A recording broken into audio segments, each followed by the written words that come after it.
Perkenalkan, nama saya Rizka Anjali, saya dari program studi pendidikan komputer kelas A3.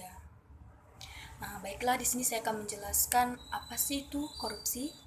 Korupsi adalah tindakan setiap orang yang bertujuan untuk menguntungkan dirinya sendiri atau orang lain atau suatu korporasi, juga menyalahgunakan kewenangan, kesempatan atau sarana yang ada padanya karena jabatan atau kedudukannya yang dapat merugikan keuangan negara atau perekonomian negara demi menguntungkan dan memperkaya dirinya sendiri dan kepuasannya dirinya sendiri. Sedangkan anti korupsi adalah sikap atau perilaku untuk tidak mendukung uh, adanya upaya untuk merugikan keuangan negara dan perekonomian negara. Dengan kata lain, uh, anti korupsi merupakan sikap yang menentang terhadap adanya korupsi. Tentunya kalian tahu bahwa tindakan korupsi merupakan salah satu tindakan yang sangat-sangat merugikan suatu negara, terutama merugikan rakyat.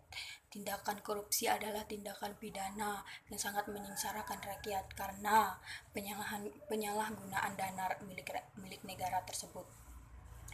Tindakan seperti ini sangat merugikan sistem perekonomian dan pembangunan nasional. Dan di sini saya akan mengambil beberapa jenis korupsi. Beberapa jenis korupsi itu terdapat satu, penggelapan dana negara dalam penggelapan dana jabatan, yang kedua itu suap menyuap, ketiga pemerasan, keempat perbuatan curang, kelima benturan kepentingan dalam pengadaan, dan yang terakhir itu korupsi terkait gratifikasi. Oke. Di sini saya menemukan salah satu teori menurut Jack Gons.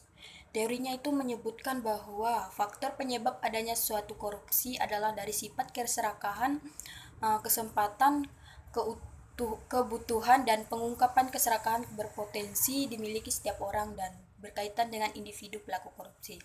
Itu menurut teori Jack Bolgoni-Gon. Dampak yang terjadi akibat korupsi, terutama pada bidang ekonomi.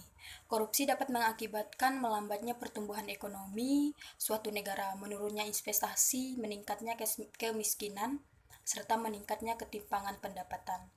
Bahkan, korupsi juga dapat menurunkan tingkat kebahagiaan masyarakat di suatu negara. Dan di sini saya akan memberikan beberapa contoh korupsi di dalam keluarga.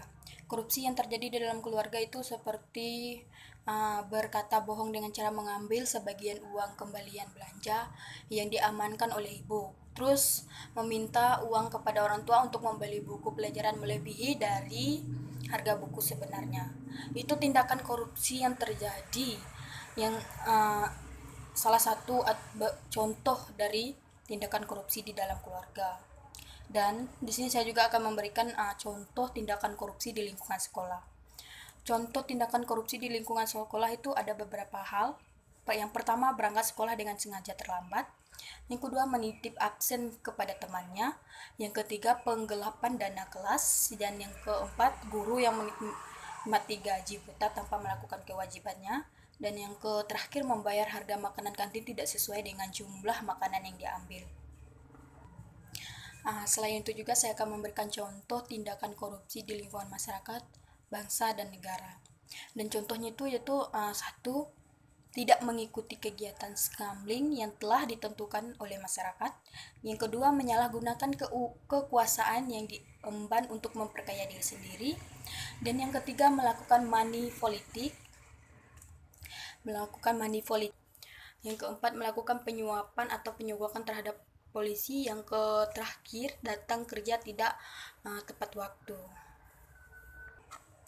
Dari beberapa contoh itu mengajarkan kita bahwa tindakan korupsi itu bisa terjadi di mana saja, dari keluarga, lingkungan sekolah, masyarakat, dan bahkan untuk negara.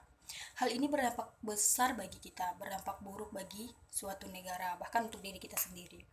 Jadi untuk mengatasinya, untuk menguranginya, kita perlu dari kesadaran diri kita sendiri, dengan melakukan hal yang lebih sederhana, dengan menunjukkan sikap kejujuran.